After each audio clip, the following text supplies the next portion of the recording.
കടച്ചക്കയും കുറച്ച് വെജിറ്റബിൾസും വെച്ചിട്ട് ഒരു അടിപൊളി ഡിഷാണ് ഇന്ന് ഉണ്ടാക്കിയിരിക്കുന്നത്. ഞാനിവിടെ വേവിച്ച ഉരുളക്കിഴങ്ങ്, ക്യാരറ്റ്, സോയാബീൻ, കടച്ചക്ക എന്നിവയാണ് ഉപയോഗിച്ചിരിക്കുന്നത്. പിന്നെ ഈ കറിക്ക് ഏറ്റവും രുചി കൂട്ടുന്നതാണ് നമ്മുടെ തേങ്ങയുടെ ഒന്നാം പാൽ.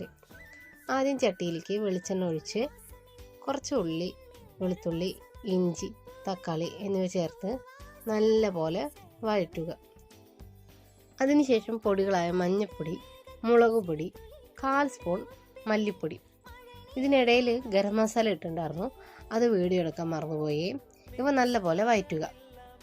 അതിനുശേഷം ഉരുളൻകിഴങ്ങും ക്യാരറ്റും ചട്ടിയിലിട്ട് നല്ല പോലെ വഴറ്റുക. പിന്നീട് സോയാബീനും കടച്ചക്കയും ഇട്ട് നല്ല പോലെ വഴറ്റുക. നല്ല പോലെ വഴറ്റി വന്നതിന് ശേഷം തേങ്ങയുടെ ഒന്നാം പാൽ ഇതിലേക്ക് ചേർത്ത് നല്ല പോലെ ഇളക്കുക. നമ്മളിതിൽ വേറെ വെള്ളമോ വേറെ ഒന്നും ചേർക്കുന്നില്ല. ഈ തേങ്ങയുടെ ഒന്നാം പാൽ മാത്രമേ ചേർത്ത് ഇളക്കുന്നുള്ളൂ. അത് നല്ല പോലെ ഇളക്കിയതിന് ശേഷം ഗ്യാസ് ഓഫ് ചെയ്ത് കുറച്ച് വെളിച്ചെണ്ണയും കറിവേപ്പിലയും കൂടിയും തൂക്കി കൊടുക്കുക. നല്ല ടേസ്റ്റായ കടച്ചക്ക കുറുമക്കറി റെഡി.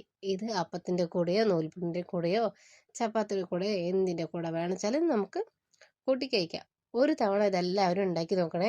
ഒരു തവണ ഉണ്ടാക്കി കഴിഞ്ഞാൽ പിന്നീട് നിങ്ങൾ കടച്ചക്ക കിട്ടിയാൽ ഇത് തന്നെ ഉണ്ടാക്കും. അത്ര നല്ലൊരു ടേസ്റ്റുള്ള ഡിഷാണേ. അപ്പോൾ ഓക്കെ, ബൈ.